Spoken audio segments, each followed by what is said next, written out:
Welcome back to the Ingram Angle tonight. The effort to suppress free speech across the country, it's not just happening on college campuses. The Democratic National Committee is now blocking Fox News from hosting any 2020 Democratic debates. DNC Chair Tom Perez says, quote, the network is not in a position to host a fair and neutral debate for our candidates. Really? Because there's no bias at the other networks, right? Every night in prime time, Democrats are dehumanized.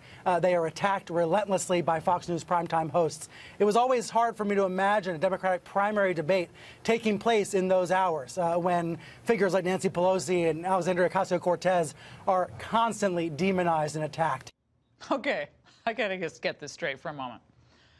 Stelter says that Fox News dehumanizes Democrats. It's called criticism, okay? But that's what he says. But the liberal media on all the other cables, okay, their primetime hosts, they get a free pass to eviscerate President Trump every single night?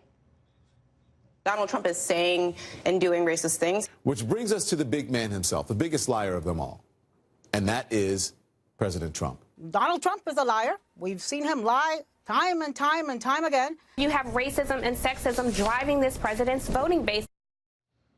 Well, joining me now is former DNC chair and former governor of the great state of Pennsylvania, Ed Rendell, along with Governor Mike Huckabee, a Fox News contributor. All right, Gov. Rendell, let's start with you. What the heck is going on with your party, okay? Gillibrand, Klobuchar, they were just on this network. We have Juan Williams, all sorts of people on our network, the likes of which would not be as conservatives on places like CNN anymore. They've gotten rid of basically all their more pro-Trump, Trump-friendly contributors. So what's going on? Are the Democrats afraid of Fox News? They're afraid of Martha McCallum and Bret Baier and Chris Wallace, really? Well, before I answer your question, I want to say hello to Mike Huckabee. Mike and I served as governors together, and we collaborated on a lot of initiatives when we both served with the National Governors Association. The answer to your question is, I don't know. I think it's a mistake for the DNC to do what it did. I know they were taken off a little bit by the New York article, but as you said, if I was DNC chair, and I think Tom Perez is doing a good job, but if I was DNC chair, Laura, I would say give me Bret Baier, Chris Wallace, and Juan Williams, and you can have that Fox debate anywhere, anytime, any number of times. Yeah, I mean, Chris Wallace, Martha McCallum, Juan Williams. I mean, take a group I'd be of them. confident it would be fair. Right. Yeah. If we could pick the commentators and the moderators, I think we should have the debate on Fox. Because let me tell you, even if you persuade 3% of Fox viewers, 3% last time out carries Michigan. Fat chance. All right, I'm just kidding. Yeah, you're making a very valid point. Governor Huckabee, I want to play something else from Perez because he doubled down on this. The barring of any Fox News hosting of a Democrat debate. Let's watch. This is about, and this New Yorker report was about interference at the highest levels of Fox News. No, we read it. We read Mayor's the news report. Side. I want to have 100% confidence that our debates, and the debates are the most important thing, some of the most important things we can do. I get it. I just don't know how it helps. The debates are focused on I get that you want an assurance. Okay, so no issues. I want to play one more thing for you. So one would be leading to believe that Fox just doesn't care about issues. The anchors aren't going to handle issues. Let's watch what we did in the last couple debates. Will you promise that you will, and how soon will you move your clothing collection, the clothes that are made in China and Mexico? You said several things in that debate which were not true, sir. Do you think there should be any restrictions on the Second Amendment? Can you definitively say tonight that you will definitely support the Republican nominee for president, even if it's not you? Those are all examples, of course, of Fox News anchors being more than tough and probably fair with President Trump, candidate Trump. Well, Laura, first of all, let me say hello to Ed Rendell. I wish he and I were running things because we got along great and got a lot of things done. Yay. By golly, we should be in charge. Ed, great to be with you, but let me get right to the point. I've been on the presidential debate stage 2 different times. Well, actually many times, but 2 different election cycles. One thing people forget, it's not the venue for the networks. It really is the venue for the 2 parties. Now, I'm going to be like the contrarian here, and I think Tom Perez is making a mistake. I do agree wholeheartedly with Ed Rendell. There ought to be a Fox access to Democrat candidates. But here's what I would say to both the chairman of the Democrat and Republican committees, Ronna McDaniel and Tom Perez. Take charge of the debates. These are your debates for your candidates. I think the whole process is totally ridiculous and out of control, and it is in need of a great blow-up, and there should be a complete restructuring of how they're done, and the parties need to control the debates in terms of the time, the place.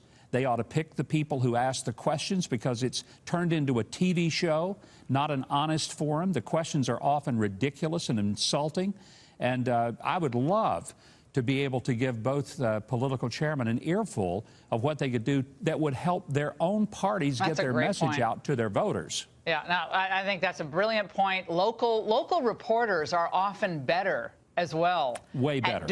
At doing some of these interviews on these big issues, not to take anything away from the big names, but I like some of the local reporters' input. Governors, I also want to get your reaction to the big news of the day here in Washington. The House voted overwhelmingly to approve a broad resolution calling out racism and anti-Semitic comments without naming Congresswoman Ilhan Omar. And the Democrats seem to be, I don't know, they don't want to name her, despite the fact that that's what brought this whole thing up. Obviously, initially linking Jews to money, and then talking about certain people having a divided allegiance to other countries. Should have been restricted just to the anti-Semitism. A lot of Jewish Americans, at least on social that I'm reading tonight, are pretty outraged. I think it should have focused on the anti-Semitism, and it should have said that Congressman Omar made a mistake, because she did make a mistake. As an American Jew, I can tell you the thing that's most cutting to me is when people talk about Jews and money and the Benjamins and us being sneaky people who control things by our money. That, to me, is the worst slur you can make to a Jewish person. Now, Congressman Omar has some good points when she talks about what's going on and the way the Palestinians are treated, but she should make those points substantively. There's no place for name-calling in any of our affairs, whether it be domestic affairs or international affairs. We should make our points and rest on the strength of our arguments. So I would have liked her to be named as having made a mistake that triggered this thoughts of anti-Semitism, condemn anti-Semitism, and then later on we could condemn all sorts of hate speech and all sorts of. I watched the C-SPAN debate. I watched the C-SPAN debate. Governor Huckabee today. It turned into basically, at least on the Democrat side, kind of a Trump bashing fest. So it was about the migrants and how they're treated. I mean, it got expanded into all these other topics. And remember, Steve King lost a committee chairmanship and committee appointments in the wake of making, his racially charged statements. I mean, they threw the book at him. So why aren't Democrats doing the same thing for Congresswoman Omar, especially when what we're seeing over in Europe with the Labor Party getting just humiliated due to anti-Semitism? And we have anti-Semitic floats and carnival parades in Belgium, I saw today, also online, disturbing images of Jewish Americans in Europe. Well, I just got back from Poland this morning, and one of the things that I was doing there was to participate in the ceremony for the Righteous of the Nations. Polish Christians who helped save Jews during the Holocaust. I think people need to understand that anti-Semitism is not just about rhetoric. There's a long history of people being brutally and savagely murdered in cold blood. And we're not just talking about military combatants. We're talking about innocent men, women, children, and older people.